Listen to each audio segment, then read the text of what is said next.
only Jenni Powell, who has run quite the gamut of web television, all the way back to Nobody's Watching, which was, I thought it was Lonely Girl 15, but in doing my research, it was actually Nobody's Watching before Lonely Girl 15. That is And true. Lonely Girl 15 came about partially because of a parody she did called Lonely Jew 15, correct? Yes, all true Yes. things. So yeah, so I mean, it's just I'm really glad to have Jenni as a guest this evening because Jenni has gone like the full gamut of the way web TV is right now, and this is just really cool. Thank you so much for joining me tonight, Jenni. I really appreciate it. No problem. So when it comes down to web TV, go ahead and let me know, like, how did you get to doing producing? Was it through school? Was it through college? How did you reach a point where you decided you wanted to start getting into any type of video entertainment production? Well, it definitely wasn't through college because my degree is in psychology, and actually I did not start doing film. I did some stuff in high school. I was in drama club and video production in high school, but in college, like right before I started, I actually picked my college, which was San Diego State, because they had a good drama program, because I thought I wanted to act. But my mom encouraged me to take some general ed classes first before I settled into. She was supportive of it. She wasn't trying to talk me out of it, but she's also a very logical person. So she's like, "Look, acting is hard. Like, go check out some other stuff before you make that decision. But if that's your decision, cool." And then I took a psych class and I fell in love with it, and I just totally. I declared my major psychology, and like I just really went at that full board. So it wasn't until after college, and I was 1 year through a master's degree, when I realized there was this whole other thing I wanted to try that I hadn't tried yet. And they also changed the direction of my master's degree program because I had gone into my master's degree wanting to teach psychology, and they actually took the teaching program away from it, and they're like, now it's going to focus on research, which was not my passion. And so I was like, hey, there's this whole other thing I didn't try. I should probably go do that before I get too much older. So I packed everything up and I moved to LA, and I moved in with some friends. My friend at the time was dating a guy who was going to LA Film School in LA, and he started inviting me to come onto his sets, so student films. And he was basically just like, well, what do you want to do? And I was like, well, I don't know anything, so I don't really know what I want to do. And so he's like, well, I'll just give you jobs to do, and you can tell me what you like. And then it just seems to be the jobs I gravitated to were ones that, like, basically if shit went down, I was always the one who was like, well, do this. And they're like, oh, that's a solution. And so in doing that, they were like, well, you're the problem solver. You're the, like, big picture. Like, you see the big picture, and you're like, you know how to solve things. And that really is a producer role. And I went, well, if that's what that is, then that's what I should be doing. And then just from then on, I just took whatever set work I could get and just kind of learned. And it all went from there. So I'm Nice. completely self-taught. I like it. I like it. Now, you're majored in psychology. Does that mean you are a young woman? What? A young Carl Jung? Oh, haha. Okay. Ah, darn it, You man! get I that. thought the pun would have worked. Dag nabbit. All right, I'm just gonna go back to Freud. It's easier. I'm sorry. Freud's easier. You should have gone straight to the Freud, because that one I would have Yeah, won. just go straight to the cigars and the phallic references and the cocaine use. I'm sorry. I'm sorry. Okay, so I really like the fact that your friend had said, yeah, I'll just give you a bunch of jobs to do, because I mean, most of the definitions I've got of producing is pretty much all the other stuff you don't see on camera. Is really, is a lot of the logistical stuff. Mm-hmm. So how did we get to Nobody's Watching? That was the first point that you finally hit web TV. Was that something already going on? Were you there from the beginning? How did web TV start for you? Well, I ended up working in reality television. That's where I kind of landed after, like, that was my first paying gig, was in reality, because those jobs are sometimes easier to get. And, but also reality TV jobs, I mean, depending on the show you're working on, can be extremely boring. And essentially my job was to sit at a desk, wait until tapes came from in the field, and then I wrote down on a piece of paper that they came in. Then I walked them to an editor and said, here's your footage. And so that was my entire job. I mean, important. You don't want to lose tapes, obviously, but, you know, there were long periods of time where I was just sitting waiting for a shoot to end.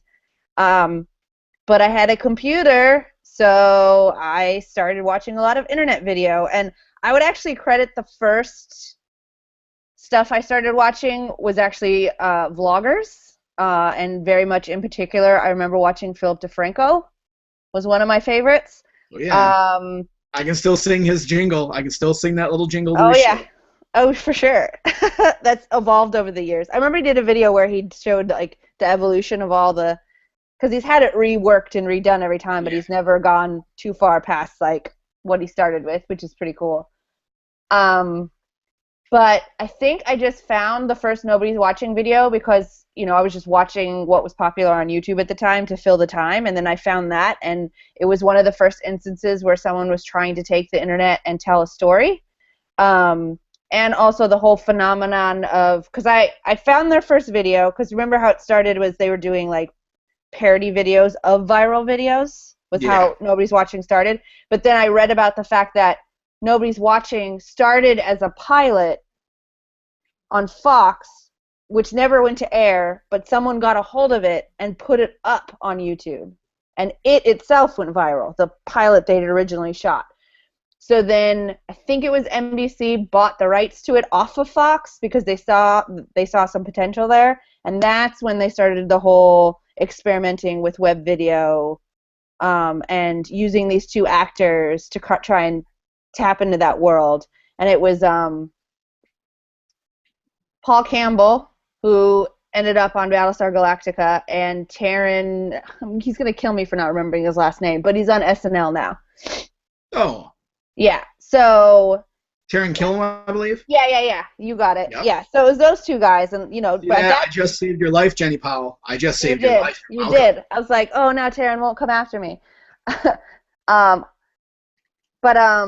one of the first things they did was they're like, hey, because, you know, the one character liked to mess with the other character, and so he's like, hey, I'm going to give you his home phone number, and then he put a number on the screen, which I was like, that is a real phone number. Like, that's a real phone number. It's not a 555, none of that. And so you could call this phone, and at first I just started leaving them, like, really silly motivational messages every day, or, like, some silly piece of wisdom, and then it'd be like, okay, have a nice day. But eventually I called one day, and one of them answered.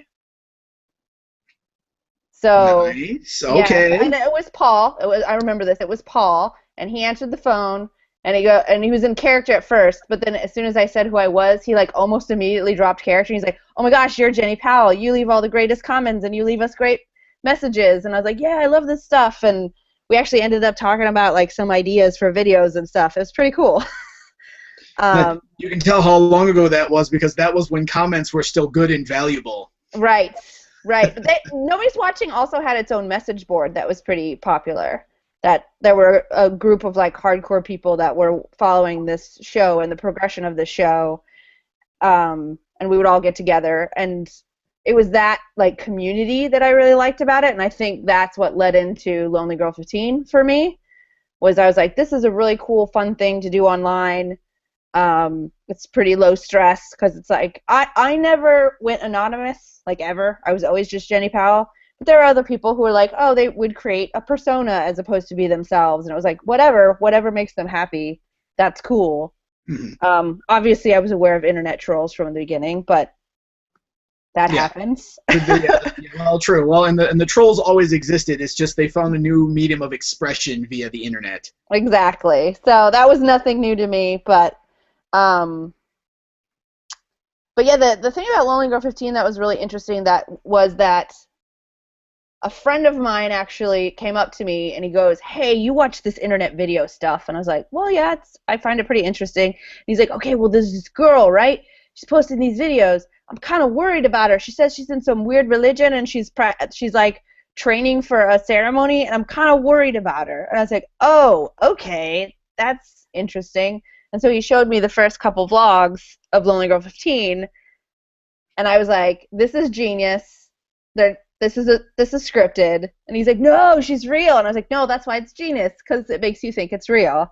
Because with my experience in Nobody's Watching, which Nobody's Watching tried to play itself off as real. It was just, it was clear it was these two actors that were playing these characters, but it's like no one was ever like, no, those guys are real. Like, people knew it was, like, it was very tongue-in-cheek that, you know. They could tell it was satire. I also like the fact that you mentioned how Fox, in its classic wisdom, flushed something down the toilet that became popular, because that's just what they do. I guess that's their calling card. I guess so. They're like, hey, this show looks like it might actually be a cult hit or something. Yeah, get it out of the way. More Idol, more Idol. Or they leaked it on purpose, hoping someone else would buy it. Yeah, maybe, but I mean, I don't know. I think it's it just got online somehow. Yeah, it's Fox ejecting things more quickly than they should have. Once again, that's all.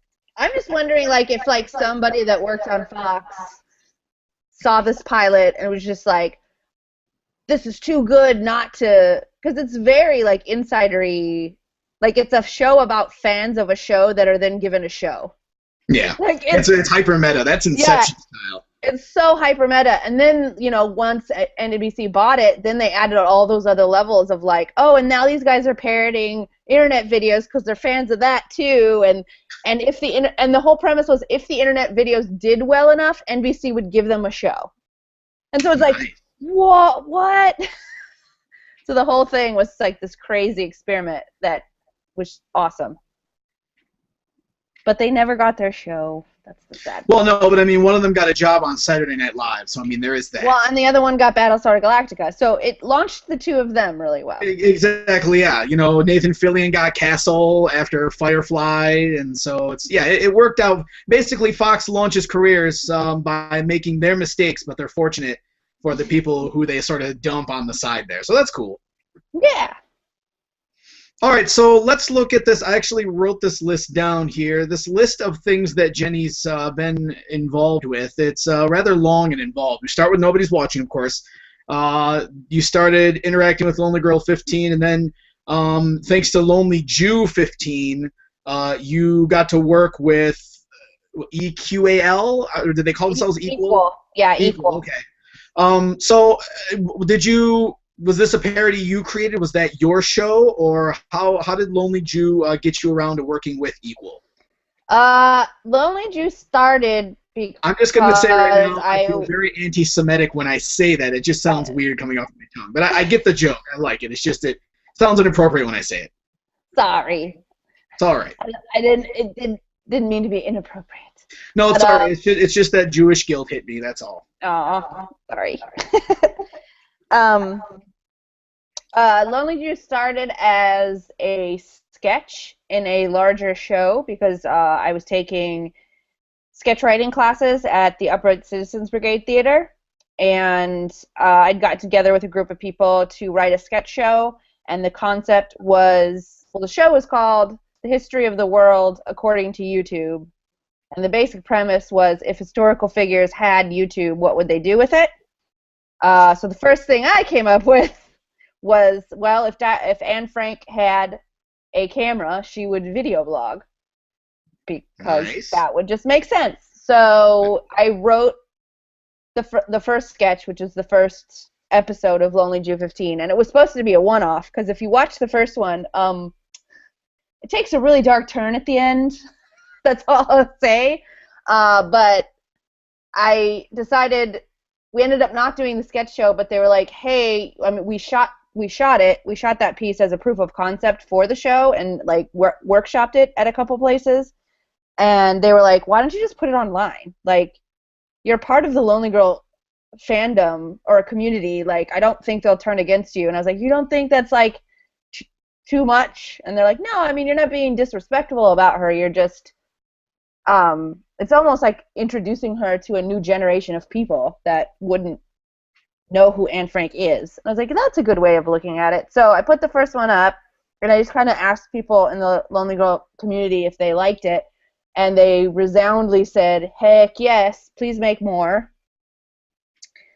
So I started to make more, and then as I started to make more, I realized I kind of had to make sense of this whole thing. Like, why does she have a camera? How'd she get it? Like, oh The Nazis yeah. confiscated everything but the cameras. They just didn't realize what those things were at the time. To be Well, fair, it was time traveling, so. well, it was time traveling in the fact that it turns out her teddy bear is a time portal, which means anybody in the history of time that also owns the bear on their end, it opens like a window. So Nice. yeah, it got so crazy. I was like, what? And I started integrating other people from the LG15 community into the show, and then Amanda Goodfried, who's one of the creators of Lonely Girl 15, reached out to me, and she said, "We've been watching your show. We think what you're doing is really clever." Because you took a different angle than most people. Most people were trying to just create their own characters in the world and try to like be like, "Hey Bree, listen to me, I'm gonna help you." But I just decided to just not do any of that and just do a parody so that I could just mess with it. And she really liked that, and she's like, "Well, and you have a film background and all this stuff. Like, would you?" Well, first she asked if she could be a part of my show, so I wrote her a part. And she came out and she shot with us, which I was like, this isn't just her coming out to shoot with us, this is her coming out and seeing what I can do. And I understood that Yeah, enough to be like, that's totally it's set up for the classic, like, all right, let's see what she's really capable of. It's Jenni Powell. so we organized a really fun shoot, and she appeared in 5 episodes, and she really liked it. She had a good time, and she said, "We'd love to hire you on Lonely Girl. The only problem is we can only pay you as a PA, and I know you're like way above that pay grade." And I said, no, I'll take it. So I left my cushy reality TV job to start over as a PA on a web series, but I knew it was going to lead to more things, so I just went for it. And I was very poor, but that's okay. Yeah, very poor. Well, and it's now that you're a multi-tri-billionaire, as we all know. Oh, right, of course. I'm just rolling in it now. If Harley Morenstein taught us anything with his speech, it's that you guys are secretly millionaires pretending to drive old Miatas. Everyone knows this, Jenny. Just stop the lie. So going through from there, let me look at this list. With the Angels, Poor Paul, The Crew. You worked on Legend of Neil. Bumps in the Night, Black Box TV, Video Game Reunion. Video Game Reunion is probably one of my favorites on your list. I absolutely love Video Game Reunion. That made me so happy. It was just magical. I'm not gonna lie. Magical. You did some Tube Top, Maria of the Lou. That's one of the side shows of Lizzie Bennet Diaries, one of the spin-offs. Yeah. I just want to make sure I pronounced it correctly. That's all. Of course, part of the whole. I don't know. There's this little show. Let me see if I can pronounce it correctly. The Lizzie Bennet Diaries. I don't know. I seriously don't understand what this is. Probably just some newfangled internet stuff. Whatever. So let me get past this. But yeah, you did, of course, the Emmy-winning Lizzie Bennet Diaries with all the ancillary stuff. You worked on some of Emma Approved. You are currently kicking booty on the New Adventures of Peter and Wendy. You're still the head of production at New Media Rockstars, or is the title changed? No, that one's not going to change for a while, I'm hoping. I'm like, yes, stay at one place. Instead of like changing jobs every 3 months. So what really one of the most awesome things about you, Jenny, is like you have been at the beginnings of WebTV. Now, there was some WebTV concurrent with that. I was the guy watching Homestar Runner. I mastered all the voices from the Brothers Chapman. I got my Fahugwa gods ready to go every week. Hamsar was my personal hero and icon. And one day I hope when I grow up I can be just like Hamsar. But we had that. You've been there. You've been through all these iterations, this insanely fast evolution. Just look at Nobody's Watching, moving through the Guild. You were working with the Guild. I know you did the podcast. I'm actually, wearing the shirt from the Knights of the Guild podcast. Awesome. It has that little picture. It's blocked out by I'll turn off my overlay, only because this shirt made me happy when I got this from you, Kat. I just love that. They really made me look good. I was like, oh yeah, I'm a good-looking. Yeah, they're pretty badass. Yeah, even with the Vork-like headsets, you guys are pretty ballin' in this shirt. That's what I love about that. But you have been through the gamut of what web television is right now. The first question I have for you is, what in the hell was that like? Like, what is it like watching this fantastically quick evolution of not just production values, but storytelling values? The acting's getting better. We're getting some higher profile actors. Lisa Kudrow occasionally takes a dip in the internet with web therapy until it can get picked up by something bigger. But there's an ecosystem, there's a group of actors being developed, there's a group of producers, which you're a part of, that are part of just this fantastic evolution. What on earth is it like from your vantage point, from where you've been to where you are right now? Oof, I mean, that's a huge question. Because I've been heavy. When I took the job on Lonely Girl, my parents thought I was completely insane. Not really insane, but more like they just didn't understand it at all. Like the concept of, oh, you're making 3-minute episodes online, like it just didn't compute with them. But they were like, look, if you think if this is what makes you happy, then you should do it. And if you're taking a chance on something, like, we'll support you, but like, we don't get it, we don't know. And I don't think it was until within 5 years I had an Emmy that they kind of went, whoa, all right, our daughter made a smart decision. And let me just say, an Emmy-Award was like never on my radar. Like, I just loved the challenge of telling a story in such a short period of time, and as well as the challenge of making it engaging, talking to a fan. Like, I came at it from the perspective of a fan.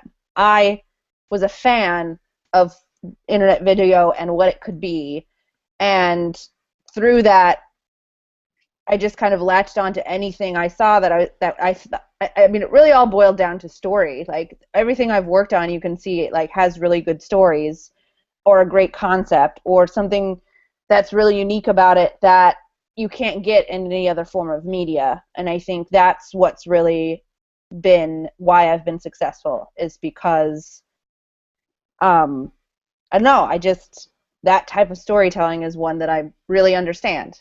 And I was lucky enough that when it started, I jumped on it, and it's continued to grow and grow and grow. And I am in a position now where what I was doing on films is kind of becoming more similar to what I used to do on web series. Like, it's becoming less about running and gunning. It's becoming more about like I always use SAG actors in everything I work on. My shows are WGA, like. And it's just saying, like, I'm working really hard to say we can legitimize this space. I never think that the studio system is going to take us over, but to say that they aren't trying to figure it out would be a misstep. We should take the opportunity to grow our industry in any way we can. So it's been really interesting for me watching the acquisitions that have been happening with these larger like MCNs and studios, because the one thing that I haven't really done is I've always been independent. I've always been a gun for hire. I've always been, the one who's there, who's like, hey, do you have a great vision? Let me come and help you make that, whether that be with something like A Lonely Girl or The Guild, or I've worked with a lot of bloggers. Like, I've hired people for the Fine Brothers. I worked with Phil DeFranco for a while, which is crazy when you realize that when I said at the very beginning of this interview was that Phil DeFranco was like one of the first people I ever watched. To then end up working with him was just like, wow, like, this is a real thing.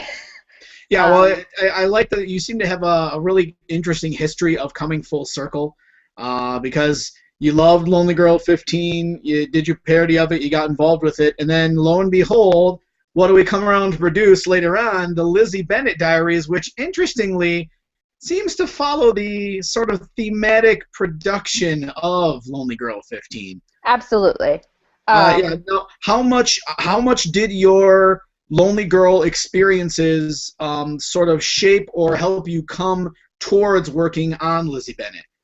Uh, that was a huge influence, and honestly, it was a combination of the fact that I worked on Lonely Girl and the fact that I did Lonely Jew, because during the time I was coming up through Lonely Girl, there's this pair of brothers that decided they wanted to vlog together, and they were part of the Lonely Girl community, and they said, hey, do you think it'd be a good idea if my brother and I did vlogs where we just talked back and forth to each other for a year? And we all went, yes, that's the best idea ever. And that idea became Brotherhood 2.0, which was Vlog Brothers. Hank and John were some of the earliest people I remember interacting with on the Lonely Girl community. John more so than Hank. John was way into Lonely Girl. He was one of the people that held out to the very end that Bree was real. Like, he really wanted to believe Bree was real. So much so that when it did come out that she was not real, people said, oh, you were hired by the creators, weren't you? And he's like, no, I just really wanted her to be real. Like, I was so engaged with this person. And I think that really inspired John. And then cut to years later, I start communicating with Hank and John again through VidCon, because we kind of lost track of each other. But then the first VidCon, I actually went as press because I was writing for Tube Filter at that time. And I actually went up to my editor-in-chief and I said, hey, I think I'm going to check out this VidCon thing. I feel like it's going to be the next like big thing. And they're like, whatever. No one wants to have a convention where we just sit around and talk to YouTubers. I was like, I think you're wrong. So I went to the first VidCon, ran into Hank and John again, and kind of reconnected with them. And then that's how I ended up working on VidCon the following year, and several more years after that. And then during that time, I think it was between VidCons 1 and 2, Hank started talking to me about this idea of adapting a novel to YouTube. And that's all he said to me at first. He was like, I want to adapt a novel to YouTube. Do you think it's possible? And I went, heck yes, that is so smart. Let's make it happen. What novel do you want to do? And he goes, I want to do The Diary of Anne Frank. And I was like, you can't do The Diary of Anne Frank. And he's like, why not? It's all first person. Da, da, da, da. I was like, okay. One, you want to do a modern adaptation. How are you going to do that with Anne Frank? Second of all, the Nazis are going to wear windbreakers and polo shirts. That's how. Yeah, and then the second thing was, and what I don't think he understood at the time, but he learned really quickly, was that Anne Frank is not public domain. One, the book is not old enough to be public domain, and second, her father set up an estate. An estate. There's actually, it's like I don't know the word for it. Well, it's basically a company that basically owns her image. And there are people there whose sole job is to approve or deny people who want to do adaptations, because they own both the diary and the play that was written later. So basically you have to go through an approval process anytime you want to do anything. So any adaptation you've ever seen of the Diary of Anne Frank, or any film about her, or any biography, it all goes through this organization. So yeah, so I was like, they're not going to understand what you're trying to do. And I'm not saying it's bad, but I'm just saying that if you go to them and you're like, hey, I want to make a video blog of Anne Frank talking about, whatever is the equivalent, it just, there are too many things that would cause it not to work. So Hank a book like that is very temporally locked. There's very specific events and ideas going on that are only tied to that era of time. You can't really bring them forward. Thankfully we don't have a modern equivalent of the Nazi war machine rolling over anything, so I could see that. Right. But his whole thing, and why he couldn't let it go, he's like, well, you did it. And I was like, I did a fantasy parody, and even then, I with a was time-traveling teddy bear. I know. I was really walking the line, and I think the one thing that saved me is that in my heart, like I was paying tribute to her. I was not making fun of her. And I was always very clear about that. When I was writing it, I always had that in my mind. And I was like, that's very different from you wanting to redo her actual words. Because I was not redoing her actual words. I was playing a version of her. Yeah.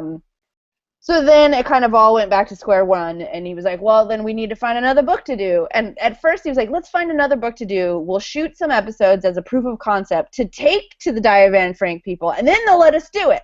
So even then, he didn't want to let the idea go, and I was like, Yeah, all right. Not letting this go. Let's find another book. What's another book that works? And his wife was actually the one who said, do Pride and Prejudice.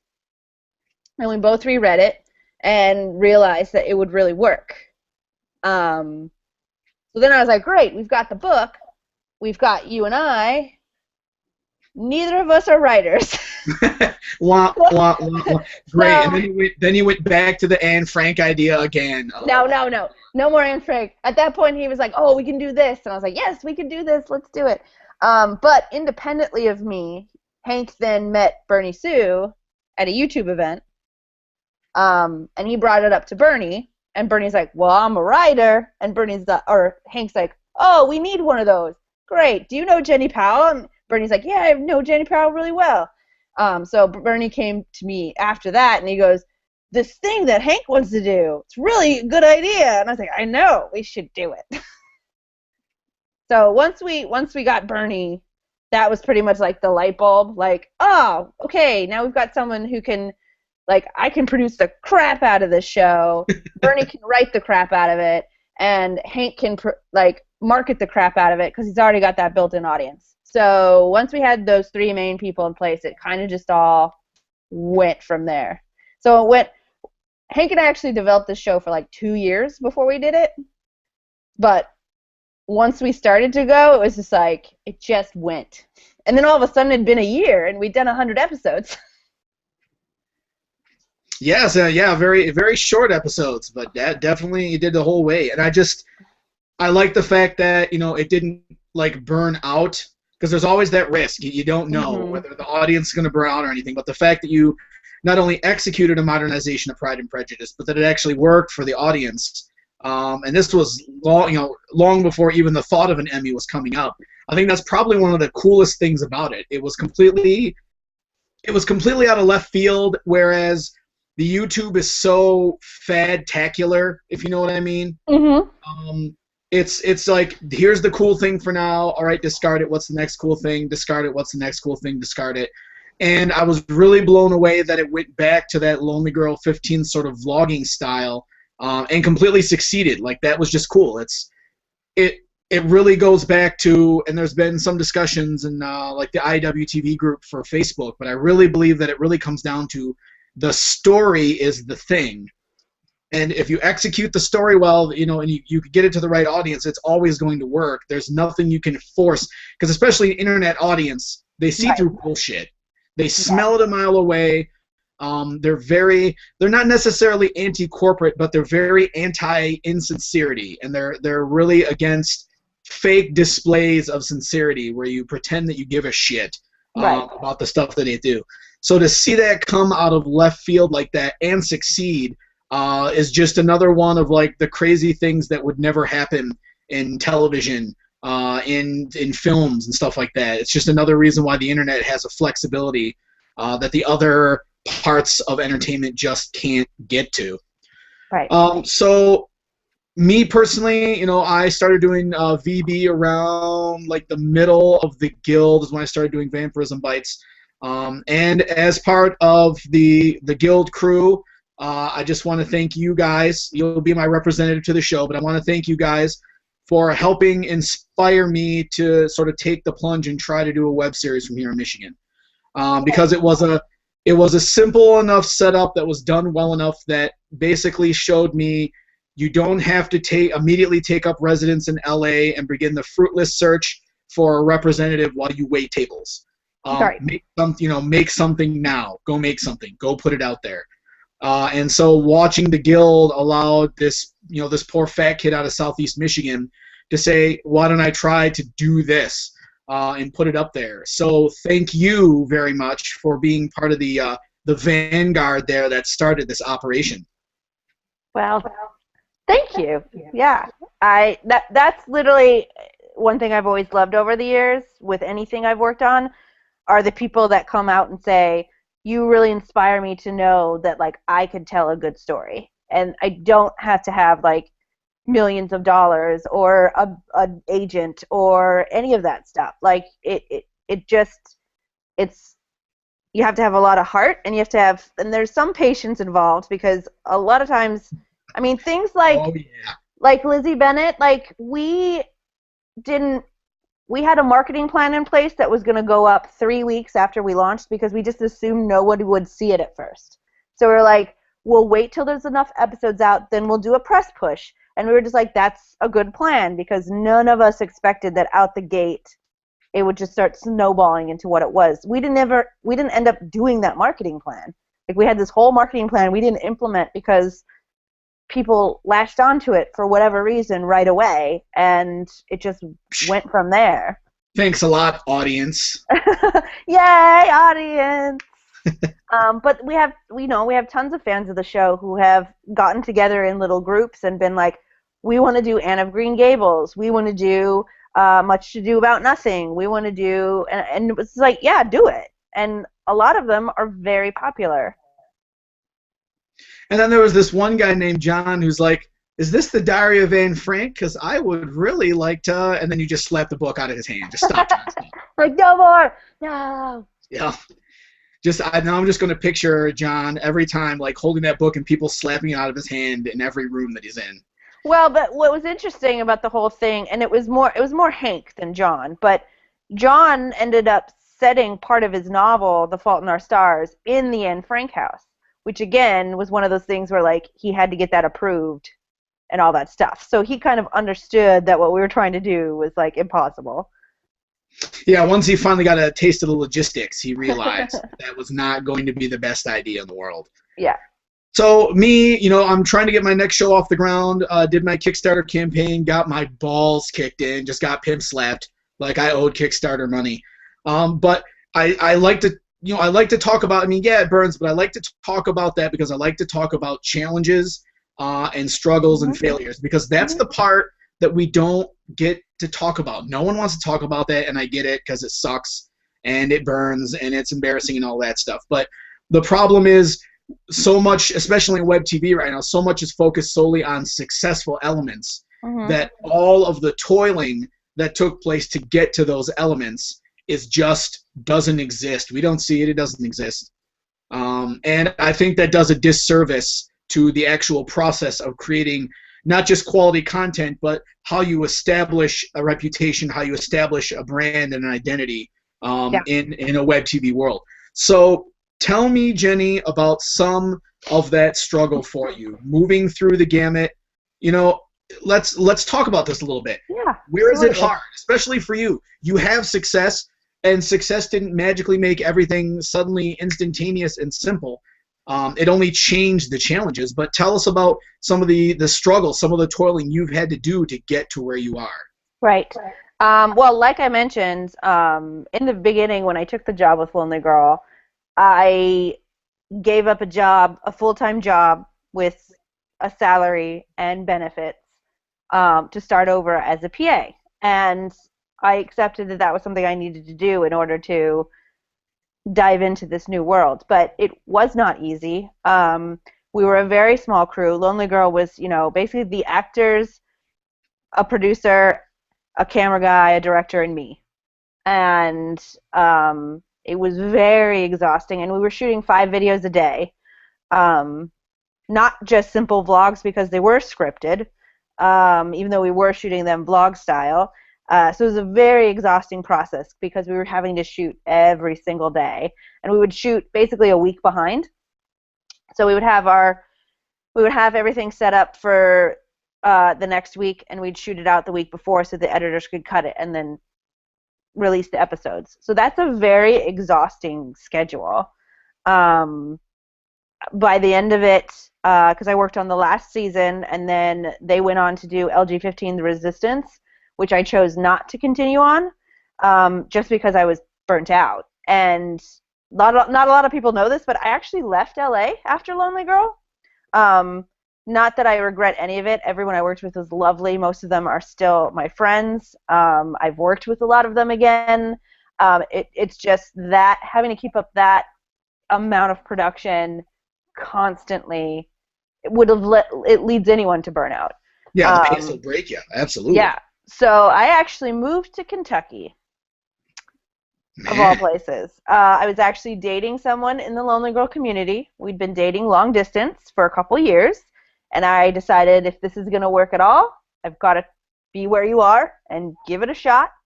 And so I did, and that didn't work out. So the adventures of Jenni Powell in her old Kentucky home did not work out. All right. Well, clearly I'm not there anymore. And at the time, it was horrible. I was heartbroken, the whole 9 yards. But it was actually on my way back to Los Angeles, because I was like, well, I guess I better go back. Like, what else am I gonna do? And I actually was in Tulsa, Oklahoma, staying at a friend's who is also in the Lonely Girl community. I mean, I have friends across the country from Lonely Girl that at any given time will, like, offer up a couch or a bed. It's amazing. They're amazing people. And so she's like, just stay here a couple days. Like, let's get your head back on straight. Here's the liquor cabinet. Here's the bottle of wine. Here's season 1 DVD of The Guild. And I was like, oh, I don't know. I heard it's about video game players. I'm not really into video games. I feel like I wouldn't get it. And she's like, trust me, you're going to like this. We'll watch one episode. If you don't like it, I'll turn it off. I was like, okay. So I opened my bottle of wine, and I'm like, let's watch this web series. We ended up watching the entire DVD and all the extras. And basically, I turned to her and I go, what is this? How do I become a part of this? This is amazing. Yeah, what's the classic Liz Lemon line? You want to go to there, yes. I wanted to go to there very badly. And so she said, well, what's funny about the timing of this is that Felicia J just posted on Twitter that she needed PAs for season 2, and you have that experience. And I know Lonely Girl maybe was, like, really stressful, but I mean, I don't think you should stop. I think you should try again. And I was like, all right. So the next morning, with a slight hangover, no, probably a really big one, I don't even remember, but I emailed Felicia Day, because at that point in time it was still easy to just email her. I gave her a very short version of what was going on in my life. Tried not to sound too sappy about it. I was like, I'm hungover, halfway between Kentucky and LA, and I'm looking for work, and I might still be drunk. Sincerely, Jenni Powell. I don't know. Maybe it said that. I don't know. But no, she responded, and she was like, because I sent my resume with it. I was smart enough to be like, I have experience. I'm not just, like, cold emailing you.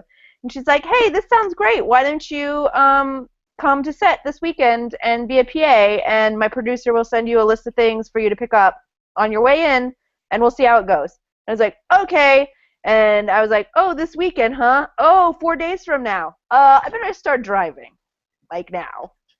So I drove back to LA, started, the first shoot I was on was season 2 when we shot at Vork's house, where we revealed Vork's house. So that was really fun. And I so specifically remember, because what they put me in charge of was setting up craft services. So they're like, go buy some good snacks and some drinks and some things and bring them to set. And so I did that, and I was setting things up, and I remember a guy walked up to me, and he goes, hey, UCB, because I was wearing my UCB sweatshirt from, again, when I used to do sketch comedy at UCB. And I turn around, this is a nice-looking dude, and I start talking to him, and he's like, oh, yeah, what people there do you like? I was like, oh, I like this guy and this guy. I was like, oh, man, I love UCB. It's so great. And then someone said, oh, hey, Sean, you're needed on set. And I was like, okay, bye. And then I was like, hey, guys, who was that guy? He seemed real nice. They're like, oh, that's Sean Becker. He's the director of the show. I was like, oh, well, I'm glad I was nice to him. Yeah, exactly. Yeah, you're glad you didn't smash a cheese plate in his face or something. Yeah, get out of here, jerk. Um, so yeah, so I worked that first weekend, and apparently Felicia was happy enough with what I did that she asked me to work on the rest of the season. And then she also asked if I could start helping her with some business stuff. Like I helped her but at that time she was still mailing DVDs by hand Ouch. because Yeah. she still didn't have she was doing it all out of her house, and she's just like, I'm just getting buried in all of this. Like, can you come and help me? And so I started doing that, and then that grew into being her full-time assistant, and working on a couple more seasons of The Guild, and doing the podcast with Kenny, which is amazing. Oh. And then after a couple seasons, Felicia's like, you're at the point where you are not an assistant. You should be doing this. And this is my this. You need to go find your this. Those weren't her exact words, but basically she was just I actually hope they were, because now I have this awesome conversation with so many vagaries. You need to find your own this, Jenny. You can't have this. This is my this. You need go out to your this, and this the this, and this will be your this, and you'll understand. Yeah, exactly. So, but basically she fired me in the nicest way possible, is what ended up happening, which was fine. A little scary, but fine. And then so I moved on, and when we start talking about challenges, I'd been so used to helping other people's visions, and I continue to do that, but I'm at the point where my next iteration of where I want to go is I want to find my this. I kind of want to bring projects to the table that I have come up with, or I have championed from the start, and I finally feel I'm at the point in my career where I have that kind of credibility, where I can say, hey, you can trust me that I'm going to bring something awesome to the table. Yep, and then that's when John comes into the room with a book called The Diary of Anne Frank. This running joke does not stop ever. No, that's actually amazing. Yeah, that's the last thing I would expect to hear of how I got to the Guild. It definitely did not involve Kentucky and a bottle of wine halfway through. But no, I mean, that's the kind of stuff. Yeah, and it's got you there. It got you to do other series, and it just blows me away, because I mean, that's the kind of stuff to where that isn't talked about a lot. I understand, but it's just that's what happened in between all the fleeting moments of success, in between the good stuff, and that's what matters. And I've produced full series that just never made it to air, never made the light of day for one reason or another. So it's not that a lot of people are just like, oh man, whatever you touch turns to gold. And I was like, well, no, I've had failures too. I've had full shows that I've put months and months and years of work into that for whatever reason just didn't work out. But I tried, and that's the important part. Not everything you do is going to be a success, but if you don't keep doing it, there won't be any success. If you don't do it, there's nothing. Oh, you have no idea how wonderful it is to hear from your mouth, Jenny. No, I mean, because that is, I mean, that it can, I completely agree with the sort of perception that gets developed. And there are times where I fell into that same sort of trap, because that's all that's publicized. That's the only thing that really goes out there. And so to hear things like, I got so burned out, I left LA for a while. Here's how I got back there. I worked on other projects, and now I'm ready to find the Jenni Powell This Show, featuring Jenni Powell's This. I'll give you that title for free. I won't even charge you for that. Awesome. So the thing that I want to ask you now is, what's changed in WebTV? As each successive hit comes up, is it changing the curve for what's going to be expected from these productions? If all of web television went in the exact same way, and you try to create Lonely Girl 15 exactly the way it was created now, do you think it'd be lost in the sea compared to the amount of material that's out there? Do you think it would still rise up?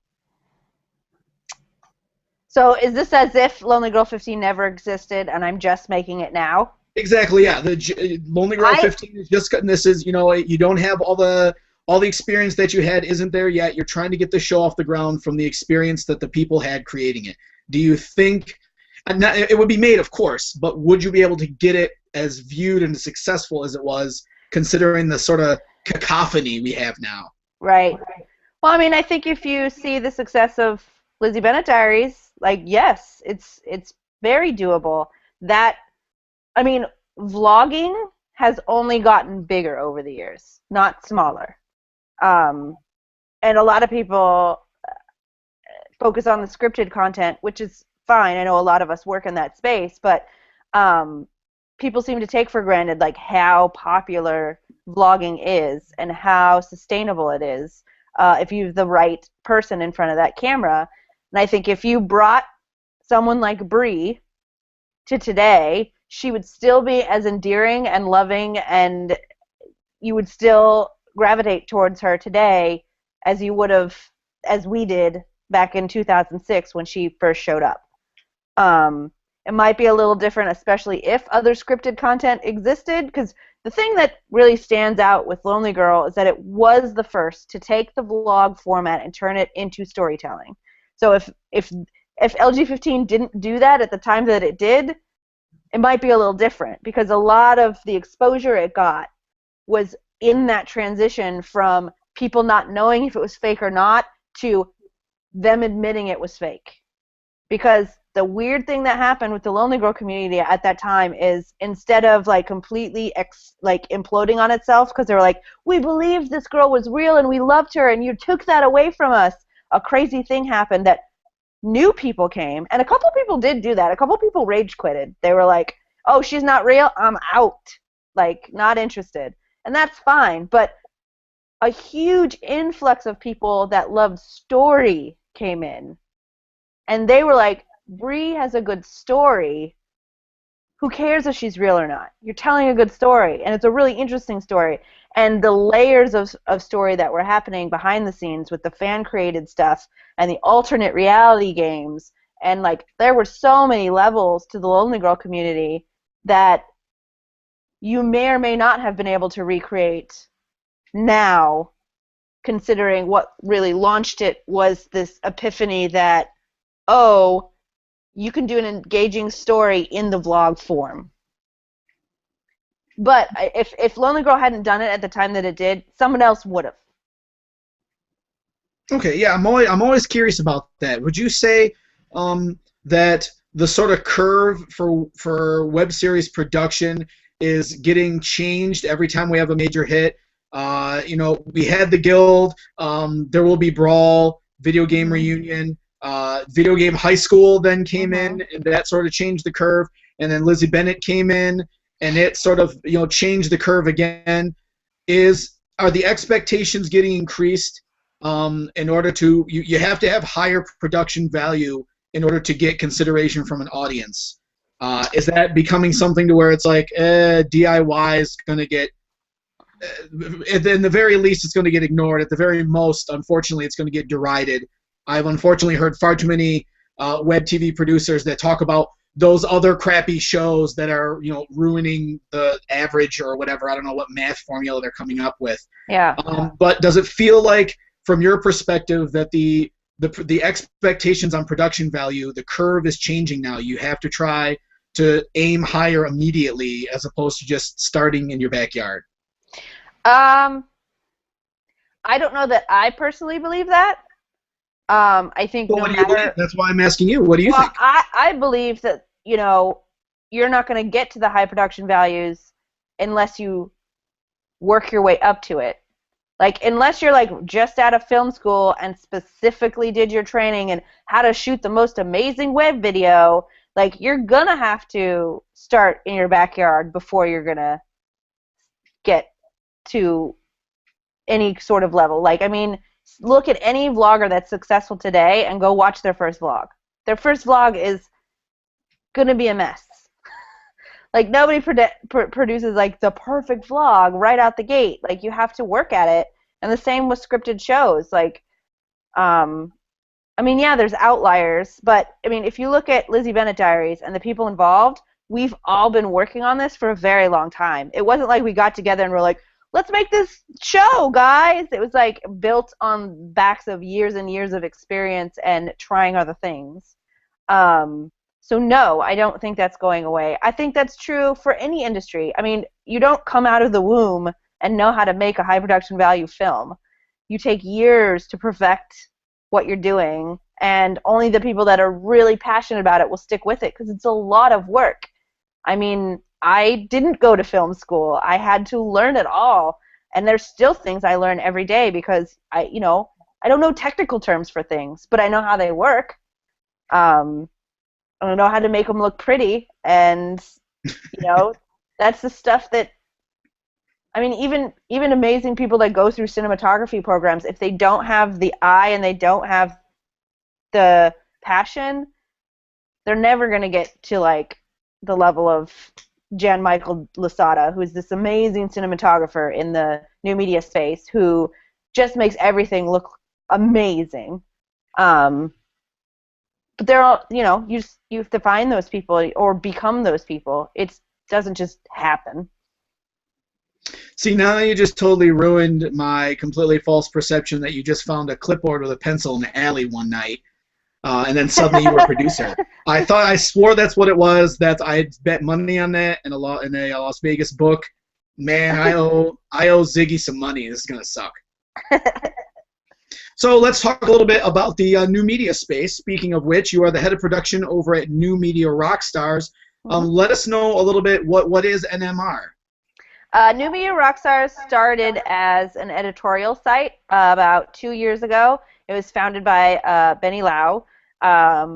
It was meant to not compete with things like Tube Filter and GigaOM or whatever. I think it was called something else at that time. But basically, the whole concept was to take these new media superstars or rock stars, and what they really wanted to be was the Rolling Stone of internet publications. So long interviews, in-depth interviews, really nice photo spreads. They had this amazing photographer, and they would really make like a whole celebration around whatever their featured person of the time was.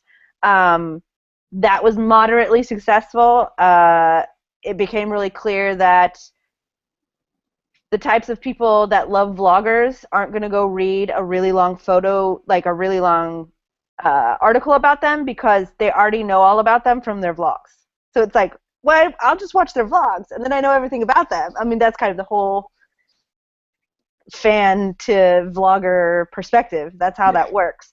So it went through some restructuring, and then think about, I don't know how long it was, but it got new investment, basically.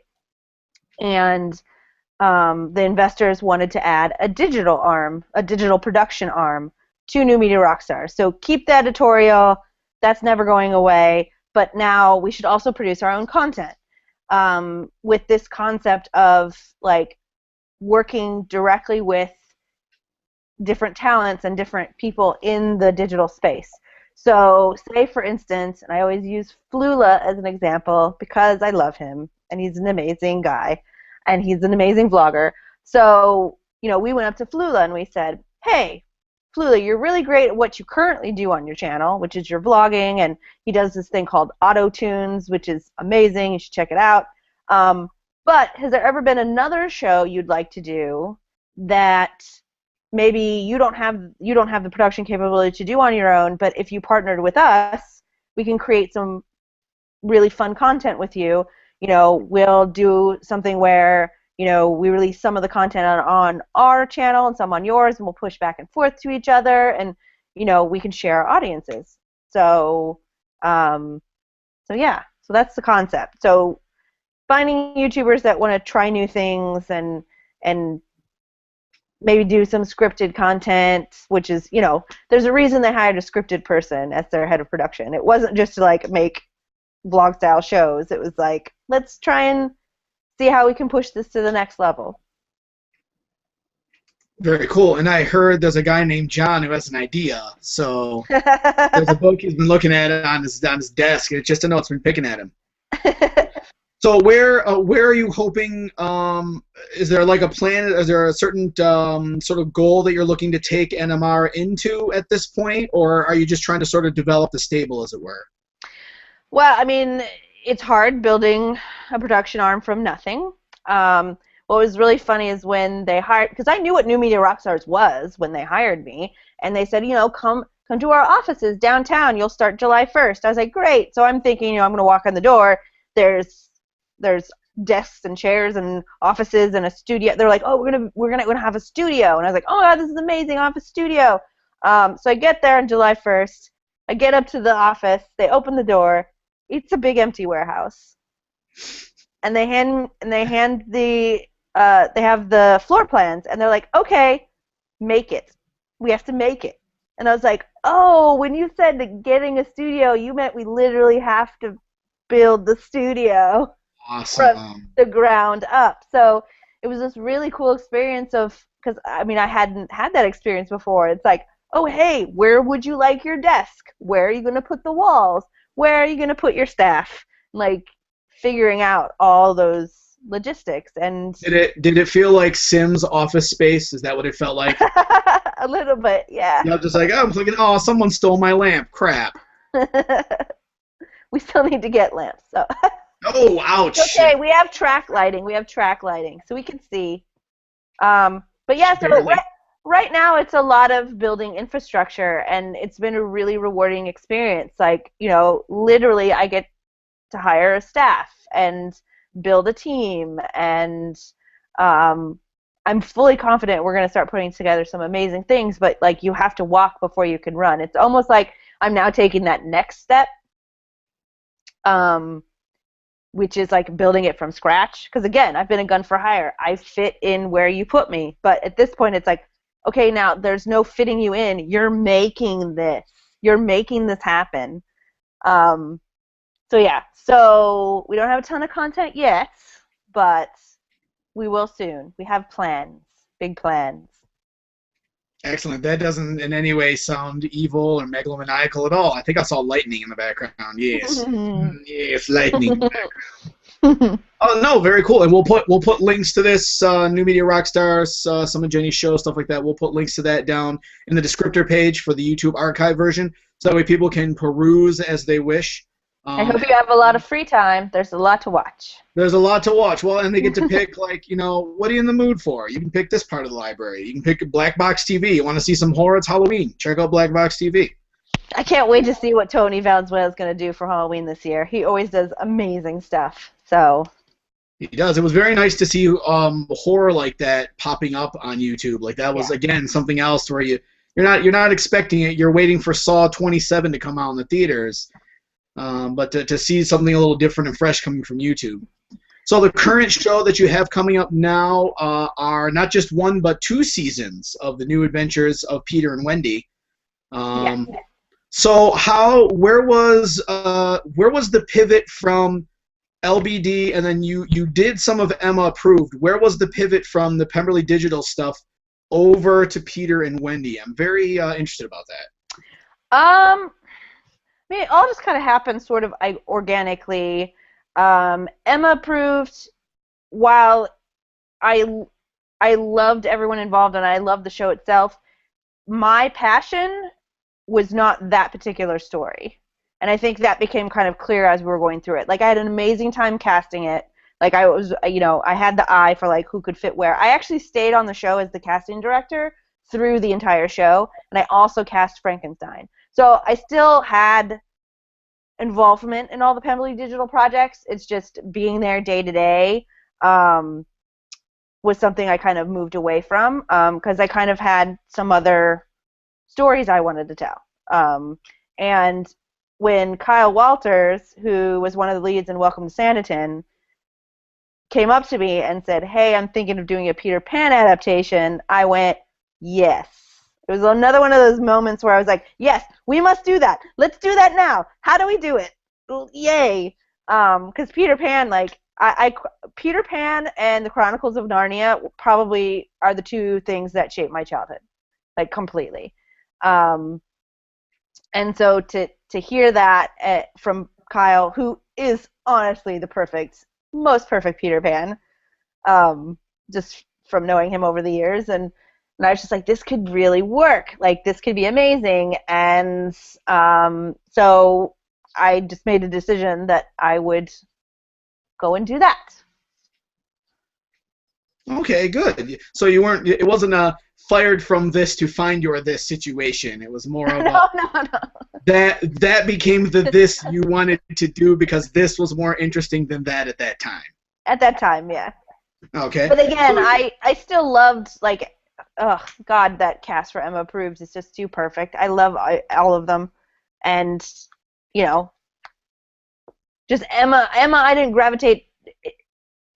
Joanna Sotomura as Emma is amazing, but the character of Emma is just not one that, like, I personally was really attached to. Bernie really, really was, like, and that was what made it really awesome, is you could tell he had a lot of love for that character. So part of it was I knew it was in good hands, and it was just like, hey, if my heart's not 100% in it, then I should go do other things. No problem. Yeah, imagine that, just being honest about it. Yeah, it wasn't like some horrible breakup or anything. It was, and you stayed with Pemberley anyway because you're casting their shows and doing all that. So it was just, I'm gonna put my producing focus over here with Peter and Wendy, and I'll let Bernie Sue continue to be awesome because I think Bernie Sue is one of the guys who just found a computer, a laptop in an alley one day and just, what is this? He tapped the keys once and then just started writing immediately. This is exactly. Yeah. I just picture baby Bernie Sue with the hat sitting in an alley at a keyboard, and he just mastered it already. He wrote like 3 episodes of the A-Team back in the 80s. It was amazing. So when it comes up with Peter and Wendy, this actually brings up the last topic I wanted to bring up, which is WebTV in its space with entertainment as a whole. Recently, there was very recently NBC suddenly. Oh, you mean today? This happened today. So weird. I don't know if you heard about it, Jenny. Oh yeah, it's an interesting show about a woman named Wendy in the working world who's trying to find her way in the grown-up world, but she just can't help but be attracted to a kind of childish boy man. I don't know. It just seems really weird. But Jenny, why for is NBC stealing your shit? I don't know. I'm not gonna lie. We all collectively, as the production team, really talked about how we felt about that today, and your first instinct is to get defensive and be like, well, you stole my shit, whatever. But the thing about it is, Peter Pan and the Peter Pan universe, it's public domain. Like, we don't own it. We knew we didn't own it when we went into it, which is one of the reasons we picked it. The concept of battling how you feel about hanging on to your childhood versus growing up is not a new theme. I don't think they're going to do a Tink Cam. If they do, then we kind of have some words. But it's like, look, it's kind of show, and when we weren't the first to do Peter Pan recently, there's going to be a movie coming out, and there's also Once Upon a Time had a Peter Pan. I thought that was story. Pretty clever when they made him an evil scumbag Peter Pan, because that was something you weren't expecting. So I didn't like it. But that's okay. I know some people do, but I was just like, no, that's not Peter Pan. I thought it was creative from the aspect of they had already established Hook as their ridiculous leather-clad sexy bad boy all the time. So if you're going to like him, it's like they had to figure out the conflict goes over between Hook and Pan. But I just thought it was a missed opportunity to put Colin O'Donoghue in the long wig and the sweet red coat, because that would just... Oh my God, right? Yeah, dressing like the Dustin Hoffman stereotype Hook. And I'm all about it. I'm all for that shit. There's still time. Hook's not leaving the show anytime soon. I think they referenced it once because he saw a depiction of him and thought it looked rather good, and everyone else was like, "Oh my God, no! Don't ever dress like that." Don't do it. So anyway, like what it boils down to is, for us, like the view we want to take of it is, hey, great, we have inserted ourselves into something that clearly is in the zeitgeist right now. Like, I made a joke today that Peter Pan is the new zombies.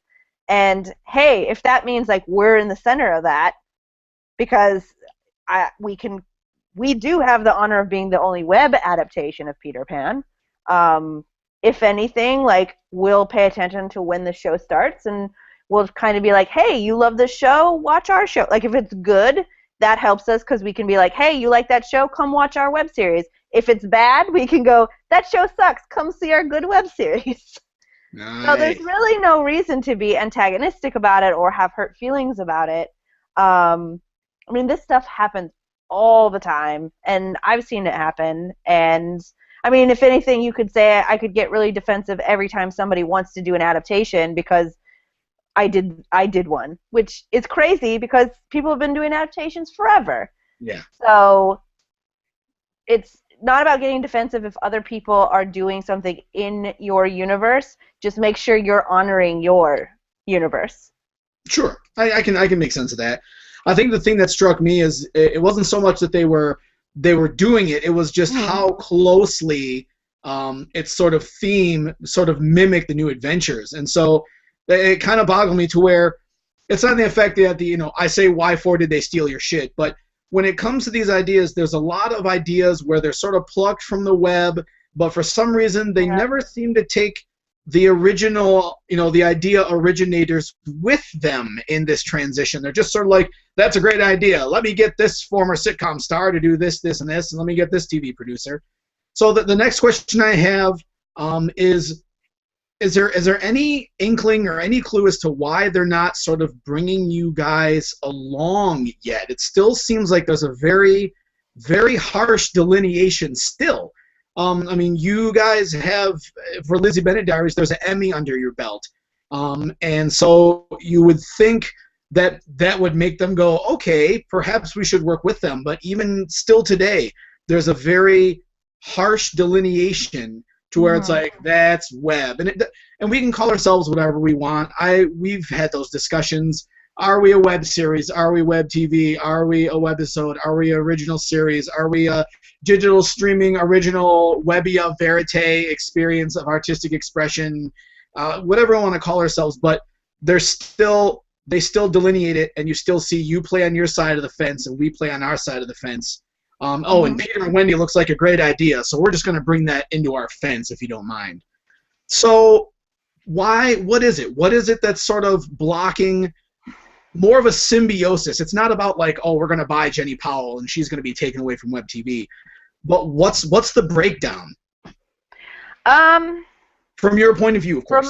From my point of view it's that a lot of these people that are working in television and film worked very, very hard to get where they are.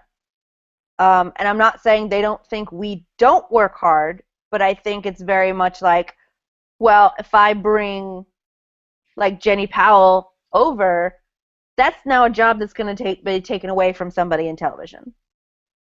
And I don't necessarily, because from what I've heard, because I mean, besides reality TV, which is again a lower barrier to entry, like people at the executive level, people at this level who are making the decisions, like, hey, let's do a Peter and Wendy, they're not going to want to give up any of their power to us. Do I agree with that? Do I wish it wasn't that way? No, but I think that's kind of the reality. Like, why are they going to come to a girl who's been in her industry for 8 years or thereabouts? I haven't done the math in a while, but, you know, I started in this industry when I was, 10 years. So I started when I was 25. I'm 35 now. That's really young to be like, oh, hey, 35-year-old in the web space, now come make a traditional media show. Like, I would love it if it wasn't that way, but, you know, some of these people have been working as executives for 20, 30, 40, 50 years. It's really hard to shake them out of that system. And I get that it's scary, and so I try to be understanding about that. Do I like it? No. I would love it if, you know, that actress who was like, wow, you know, I really want to do Peter Pan, let me go do some research and see what's out there. Like, I don't know her thought process. I don't know if she knew about the show before she started producing it, but, you know, there was no reason she couldn't have reached out to us, because the thing about the people that are working in the space, we're notoriously easy to get a hold of. Yeah, there's like, 55 social media channels, and I'm a nobody. That's what I have. So, I mean, if someone who's had more success, yeah, there's ways to get hold of people. Yeah, I mean, there's a reason that I could cold email Felicia Day and then have a job in 4 days. Like, it can happen, but I think in traditional media, they think that's nuts because it's like most of them had to, like, start as an assistant, and then, like, an assistant meant, like, getting someone's coffee and, like, not doing anything creative for years and years and years to finally get to there. So it's really hard to say, like, well, why am I going to give a shot to, this person? I mean, they don't know what I've been through, but at the same time, like, yeah, I didn't go to film school. I didn't go through the ladder to, like, start. I mean, I did in my own way. It was a much shorter set of steps than maybe a traditional media person has to go through. But I think a lot of it is a sense of, like, I had to work for this. I'm not going to just give it up to this baby space. That's actually very interesting because it's the paying dues. It's the classic trope of paying your dues. With WebTV and with entertainment on the web now, is the nature of paying your dues changing? It feels like it to me. I mean, I'm in my paying my dues stage. Is really in a lot of ways how I feel like it. But I did it because I would rather create skits and web shows to pay my dues than to get some guy coffee for 2 years or to sort their mail. Is the nature of how you paying dues, is that paradigm shift happening with us and then moving forward as we move forward? I would love it. I think that to me would be the greatest thing to happen, is that, like, the shift. Because here's the thing, like, as these people get older, like, younger people do have to come up. Like, nothing's stopping that unless, like, the television executives have figured out a way to be immortal LG-15 style. See how I brought it back? That was very. I see what you did there. That's clever. But anyway, like, it is evolving. I know it's not evolving as fast as some people would like. I mean, I would love to say, like, oh, I wish I could just put it out there in the world that, like, Peter Wendy was my idea and then get all the accolades. That's not how life works, and it's fine. Like, I'll just keep doing what I'm doing, and eventually, like, it is starting to change. We have Emmy-Awards now. Like, almost all the unions have a division for us. Like, it is changing, and it's changing really fast. And I think because it's changing fast, you sometimes get in this mentality that when things are going fast, they're just going to keep going faster and faster and faster, and that's when people start to go, it's like, okay, well, we've gotten this far, so now when do I get my movie? Like, when do I get my TV show? Like, it's moving at a quick rate. It's not moving at, like, exponential speeds because there's still a ton of people that have to get educated. And I think that's the tough nut that hasn't been cracked yet. No, I can agree with that a lot. And I know, we keep thinking, like, in computer technology, there was the thought that, wow, our processors will just keep doubling in power forever.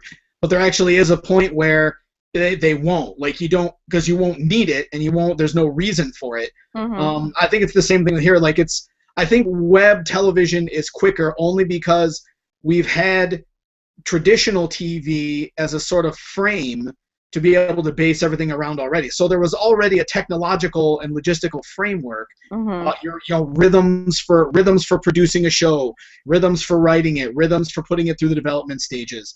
And I think it just became a case of, well, we already have those rhythms. It's just a matter of how we adapt them to a different technological format. So I'm with you, but I think there's a paradigm shift coming, but for those that are going to be affected by it, it's coming too fast, and for those of us that are in it, it never feels like it's going fast enough. Yeah. That's the most. We're frightened on both sides of it. Is exactly what it feels like. So the last question I have for you is, I'm going to hit you with the Matthew McConaughey question. All right. Oh, all right. Where do you hopefully see Jenni Powell in 10 years? What is the this of 10 years from now in Jenni Powell? Hopefully it doesn't take 10 years, but my ultimate goal is to own my own production company, of which I am developing projects that I really believe in and can get behind, um, and have a couple more Emmys. That would be nice. Um, but yeah, I mean, I just want to keep on this trajectory and just keep, with every project I take, I try to challenge myself a little bit more, and try to push the envelope a little bit more. So, going from Lonely Girl to Lizzie Bennet to Peter and Wendy, it's like, Lizzie Bennet improved upon what Lizzie Bennet had, or what Lonely Girl had set up for like us, and then and then with Peter Pan, we're like, well, how can we take that blog format, push it even farther? Oh, let's have a point of view from a fairy. That sounds fun. Just constantly trying to evolve the medium, and I mean that's what's so fun about it. That's why I'm so passionate about it. Is that there's still so much we haven't figured out yet. To sum up, I'll go into why I actually ended up going into psychology, which I think actually influences everything I've done from that point. Ah, yes, Jenni Powell. Tell me about your ambitions. Yes, tell me about your thoughts. So when I took Psych 101, it was taught by a grad student, which first of all got me really excited because I was like, wait, you can be a grad student and teach? That's amazing. But on our last day of class, he's like, hey, I've taught you the basics because, 101. I just wanted to leave you with this thought before you guys go out and to the rest of whatever you end up doing. And he drew a giant circle on the board with chalk. And he said, this circle represents everything there is to know about why humans do what they do, their thoughts, their feelings, their emotions, like what causes us to be the way we are, anything having to do with any of that. So basically everything there is to know about psychology is represented by this circle. And then he drew a really small circle in the middle of the big circle.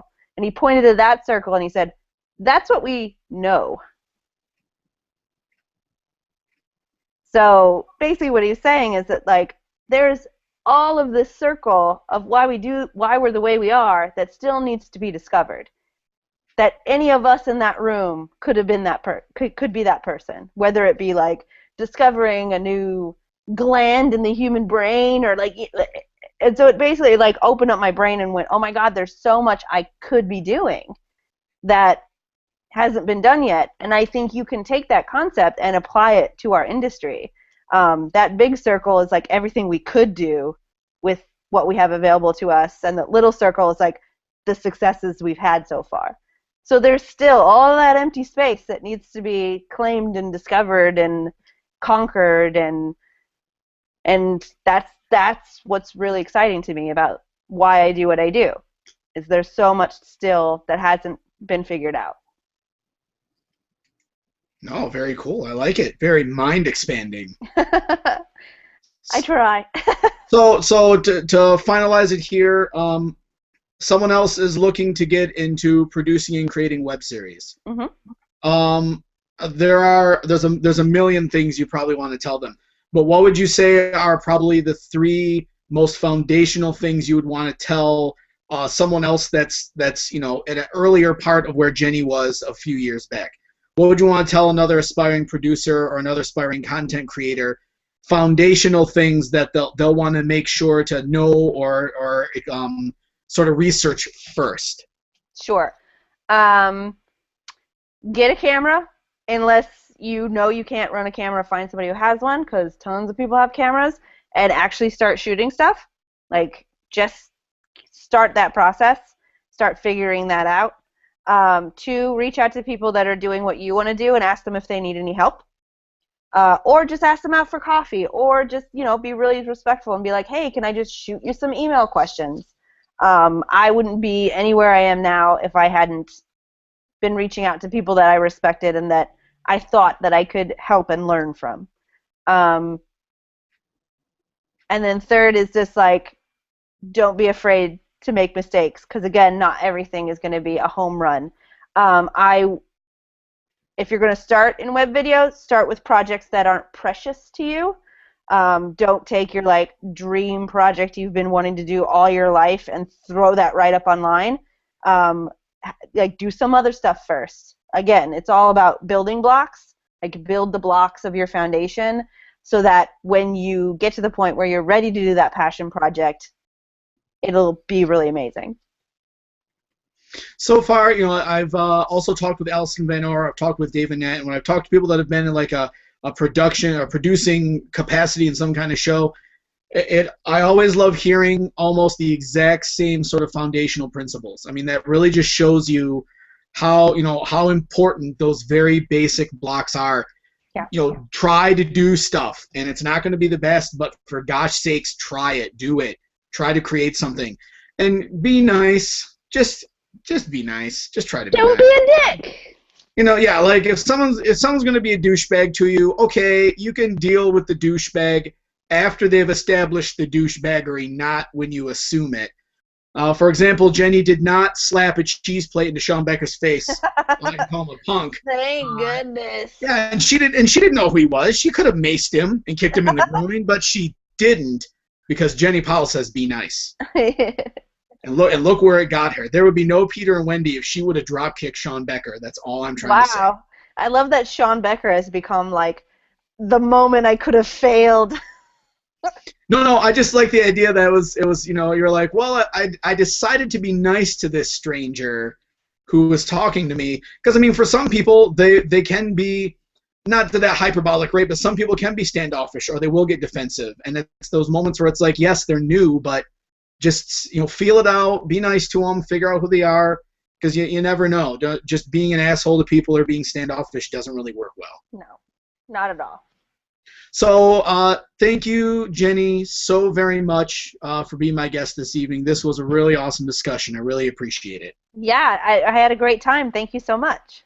Good. Well, and Jenny, we'll put the links in the archive version down in the descriptor box for the myriad of projects she's been a part of, so you can sort of see what Jenny's had her hands in producing and bringing to WebTV. My guests for next week on Tuesday will be Mr. Joshua Werner, who actually wrote a werewolf book called Rampant, which is pretty cool. And Josh actually was in my first feature film way back in 2002, and then we kind of reconnected a decade later while I was doing Vampirism Bites. Also on the channel right now for Tightrope, we are in the 5th anniversary of Vampirism Bites. It was actually literally today, October 2nd, 2009, where I put the first episode, Season 0, on Funny or Die. Because at the time, I thought YouTube was for vloggers and cat videos, and it kind of was, but I just thought, well, Funny or Die seemed the more appropriate space. Little did I know how YouTube would explode into all eras of video entertainment. But we're doing 5th. I did a little remastering on the seasons, and I'm releasing them on the Tightrope channel as season compilations, as complete seasons, as one video, so you don't have to click through a bunch of links. That's also what we'll have going on throughout the month of October. Future guest this month will also be Mr. Steve Bosworth, a man out of England who actually came out of nowhere, speaking of YouTube. After Season 0 going into the first season, he came out of nowhere, Jenny, and it was like, hey, I do custom vampire veneers. Would you like me to make a pair for your lead actor? I was just like, okay, some dude from England wants to, what?